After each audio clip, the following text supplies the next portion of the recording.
آج بنگلہ دیش میں جو صورتحال ہے اور شیخ حسینہ کا جو انجام ہوا ہے، اسے دیکھ کر کے بس وہی فیض احمد فیض صاحب کی غزل یاد آ رہی ہے کہ سب تاج اچھالے جائیں گے، سب تخت گرائے جائیں گے، بس نام رہے گا اللہ کا، جو غائب بھی ہے حاضر بھی، جو ناظر بھی ہے منظر بھی، اٹھے گا انا الحق کا نعرہ، جو میں بھی ہوں اور تم بھی ہو، اور راج کرے گی خلق خدا، جو میں بھی ہوں اور تم بھی ہو۔ میرے بھائی، اللہ اپنی دھرتی پر نہ اپنی زمین پر ظلم کبھی برداشت نہیں کرتا ہے۔ وہ کہتے ہیں نا کہ اس کے ہاں دیر ہے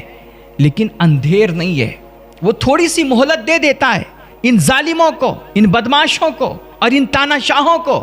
کہ ٹھیک ہے، تجھے جتنا آتنک مچانا ہو مچا لے، تجھے جتنی گنڈا گردی کرنی ہے کر لے، تجھے جتنا میرے بندوں پر اتیاچار کرنا ہے کر لے،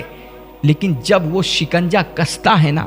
اور جب اس کی پکڑ آتی ہے تو کہتے ہیں اِنَّ بَطْشَ رَبِّكَ لَشَدِيدٌ، اس کی پکڑ بڑی خطرناک ہوتی ہے، وہ ذلیل کر کے انسان کو مارتا ہے۔ بڑے بڑے فرعون آئے جن کو اپنی طاقت پہ بڑا ناز تھا، بڑے بڑے نمرود اور شداد جیسے لوگ آئے جن کو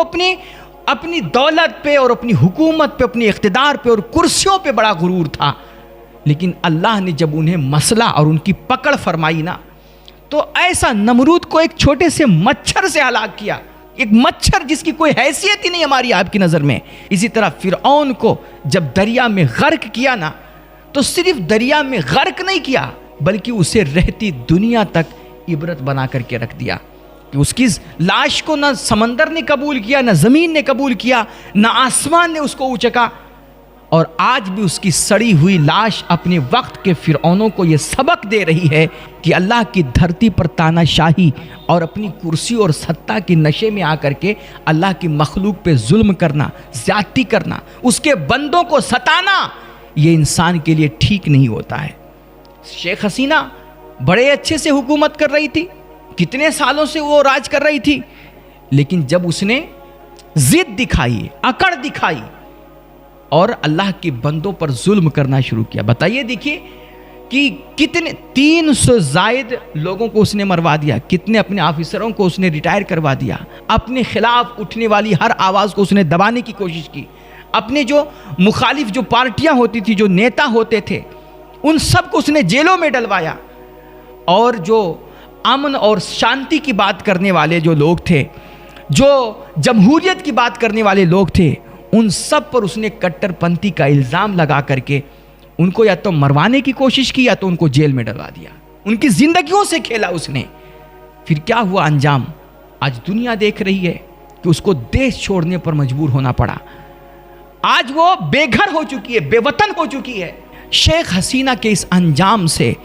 پوری دنیا کے حکمرانوں کو سبق لینا چاہیے کہ سطح کا غرور اور کرسی کا نشہ یہ نہ کسی انسان کی صحت کے لیے زیادہ دن ٹھیک ہوتا ہے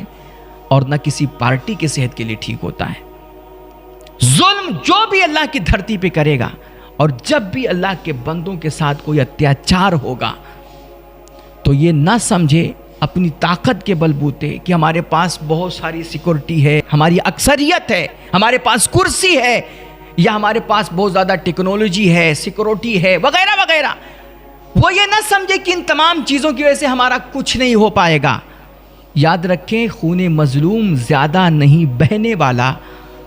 ظلم کا دور بہت دیر نہیں رہنے والا۔ کیوں؟ کیونکہ ان اندھیروں کا جگر چیر کے نور آئے گا، تم ہو فرعون تو موسیٰ بھی ضرور آئے گا۔